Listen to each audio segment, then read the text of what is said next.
Okay, mula naman sa hanay ng mga natalo last week, palakpakan natin ang Team 3. Team 1. Okay.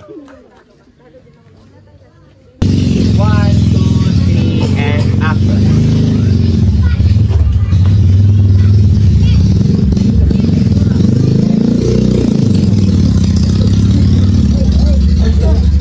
Hindi ba't ano to?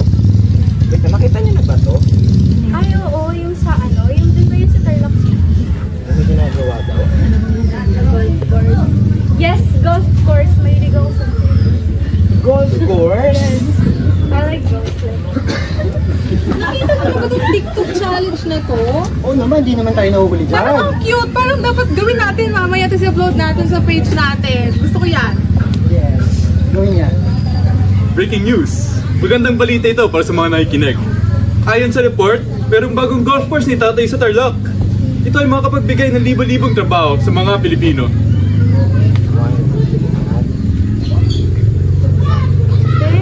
Tignan mo, punta na lang kaya tayo dito sa golf. Feeling ko parang magiging ano tayo, productive. You know me. O, imagine na, gastos ko na. Totoo. Yes. O, sige. Si Sandy, ha? Yes. Okay. Ano ba itong balitang to? Parang hindi naman ganun kaganda yung magiging effect nito. Kasi paano naman yung mga nakatira dun sa ano? Di ba? Paano yung mga hanap buhay nila dun? Paalisin na naman ba sila doon? Ano ba yan?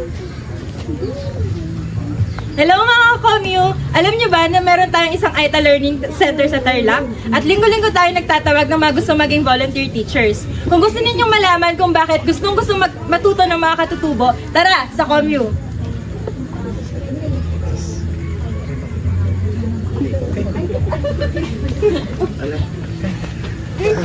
Babe, feeling ko pupunta na lang ako sa Comyo sa Sunday. Cancel na lang natin. Ay, ako mag-golf course tayo. Babe, mag-golf course ka. Hindi mo man lang ba iisipin yung mga mapapalayas doon? Grabe. Sabi mo, babayaran mo. Babe, sa ibang golf course na lang. Huwag na doon sa Kapas. Diyos ko, nakakatakot. Sa iba na lang. Ako pa rin manlilibre sa'yo. Nakita mo ba ito? Parang interesting to. Sa Sunday daw. Kaya lang, Kasali kaya? ang problema ko lang sa Sunday, hindi kasi yun. Pero try natin. Parang gusto ko to. Gusto ko din. Game. Ayon rin sa report na binigay sa amin, ilang buwan na lang bago magsimula ang groundbreaking para sa golf course sa Tarlac. Ben, ano, join na tayo. Magsa-sign up na ko. Yung sa golf course pala parang ang ay, tama ka sa iniisip. Pero na lang gagastos na nga ako, sasama ka pa ako. Mag-commune na lang tayo. Sa liwanag at dunong na lang tayo. Ayun po yung bago. Taga saan po kayo? Galing mo kami. Ikaw, sa Mabalaki. 20 years old na ba? Hello! Ikaw! Ako si Ga, 20 years old, taga Manila din. Ayan, hello po! Hello! Ayan, welcome po sa Liwanag at Dunong. Para sa hapon po na ito, magsimula lang po tayo sa orientation kasi mamaya po ay mahahati po tayo sa iba't ibang mga grupo. Pero kahit magkakaiba po yung gagawin natin sa maghapon na ito, gusto po natin tiyakin na tayo ay nasa iisa pa rin pong layunin. Kaya tara po, orient na po tayo. Walang ikaw, walang sila. Walang ako kung hindi tayo. Ang lupang inaani ay hindi pwedeng basta-basta kunin at baguhin para sa pakinabang ng pangangailangan kung hindi dapat pakinabangan ng lahat. Pagkakaisa, pagbibigay para sa pagpapahalaga at pakikisama para sa kinabukasan para sa lahat at walang naiiwanan. Kaya ano pang hinihintay natin? 1, 2, 3, go. Tara, komyu! Sa sitio Kalangitan, Gayaman, ang mga hindi magkakakilala ngayon ay magpapakita ng isang pagkakaisa. Palakpakan natin ang Team 2.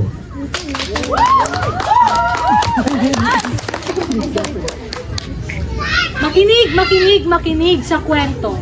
Ang pamagat ng kwentong ito ay Dibay-Dibay.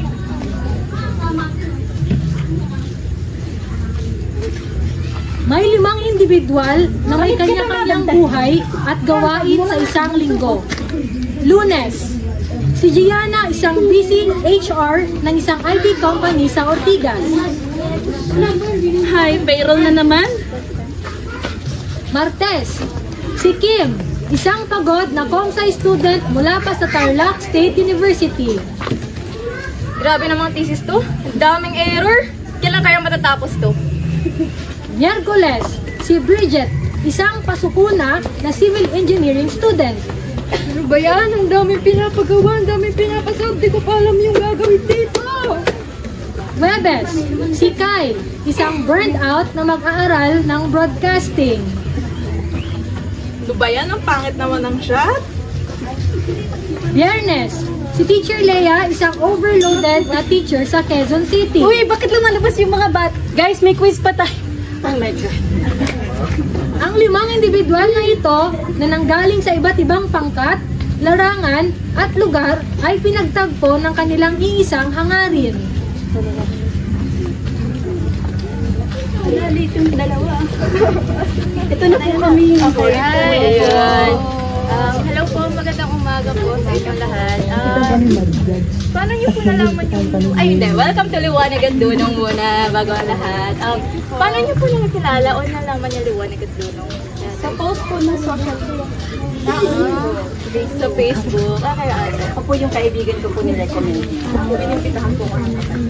Ayun. O ano naman po kaya ang nagtulak sa inyo para mag-volunteer dito sa komunidad ng ating mga katutubo sa Master Lang? Nakita ko kasi nagtuturo kayo ng mga tao dito. Gusto kong tumulong.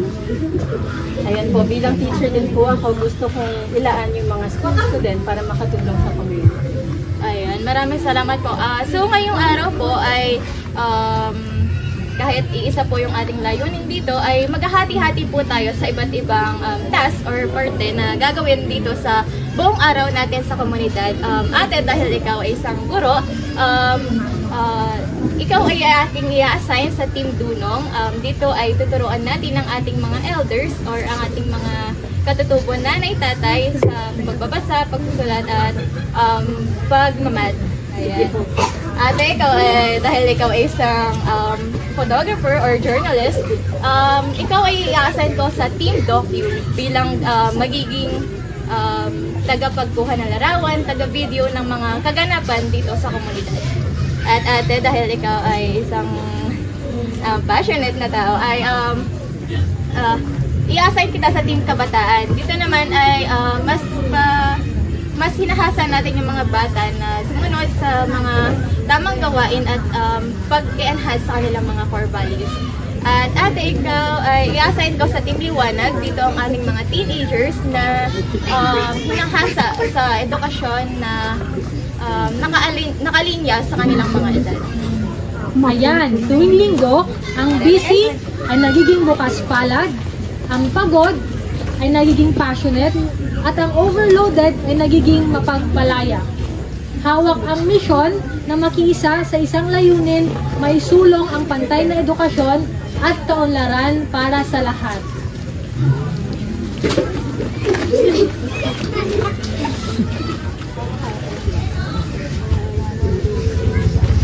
Together we stand, divided we fall. Together we climb to the top of the world. We can be what we want for the world to see. Cause we are the children of yesterday's dream. Mula naman sa iba't ibang sulok ng Pilipinas, nagsama-sama ang mga kindred spirits. Palakpakan natin ang Group 3.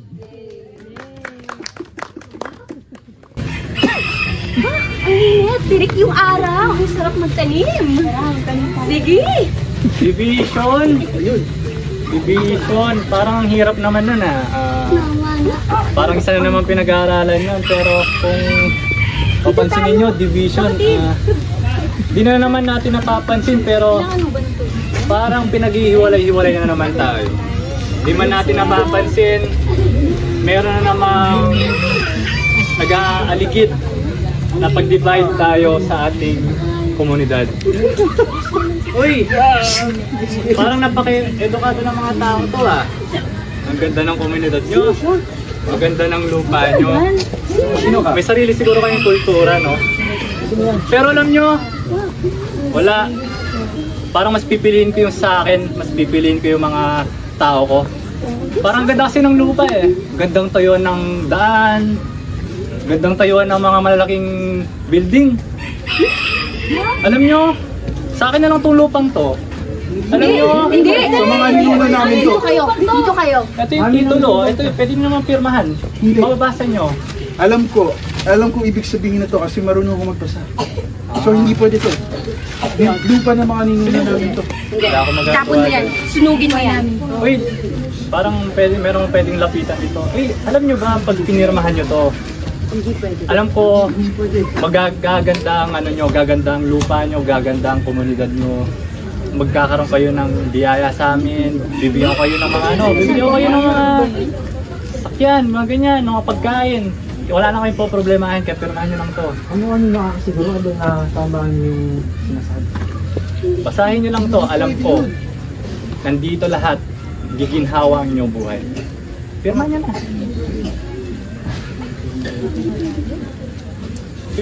Pirma lang kayo. Alam ko. Hindi siya mahirap. Dadali lang lalo ang buhay niyo. Di ko kayo papatalsigin. Ganun lang kadali yun. Sigurado ka? Sigurado sa amin pa rin ang lupang to? Oo, sa inyo pa rin ang lupang to.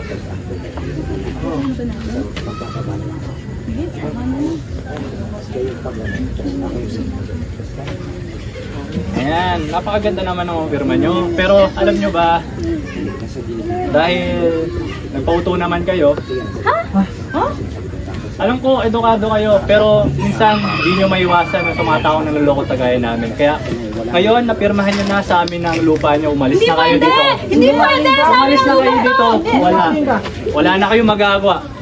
Papuntahin ko ang mga pulis, ang mga armadong pulis para mapalayas kayo. Kaya ko sa inyo, lumayas na kayo para wala pang mapatay sa inyo. Ano na mangyayari sa kanila? Ano na mangyayari sa kanila? Tayo na lang yung naiiwan dito. Kailangan natin ipaglaban ang buhay. Panatilihin natin kung ano yung ating nakasanayan. Kung ano ang ating pinractice dito. Paramihin natin yung mga ani. Tulig sa mga nasa. Tingnan niyo yung sikat ng araw. Kahit tayo na lang yung nagtitira sa lupain na ito, patuloy pa rin siya. Gaya ng buhay natin, patuloy pa rin tayo. Huwag na huwag tayong magpapasigil.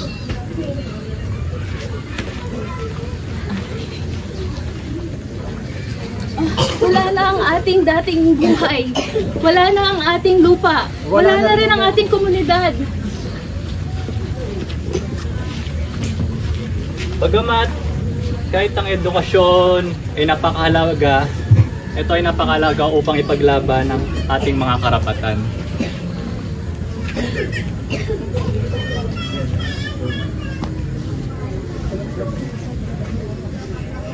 Isa, dalawa, tatlo, mga kapatid! Kapit bisig! Isa, dalawa, tatlo! Defend ancestral lands! No to development aggression! Defend ancestral lands! No to development aggression! Bagamat sila'y persang pinaalis, hindi nila kinalimutan ang kanilang pinagmulan sa mundong pilit tayong pinaghihiwalay. Dahil tayo ay bumabalik at lumalaban, dahil ang ating lakas ay nasa ating pagkakaisa. Kahit man tayo ay magwatak-watak, alam natin, babalik sa puso natin na tayo ay kapit-bisig kahit gaano pa kalayo, tayo ay magkakaisa sa dulo. Sabay-sabay mga kapatid, isa, dalawa, tatlo, defend ancestral lands, no to development aggression.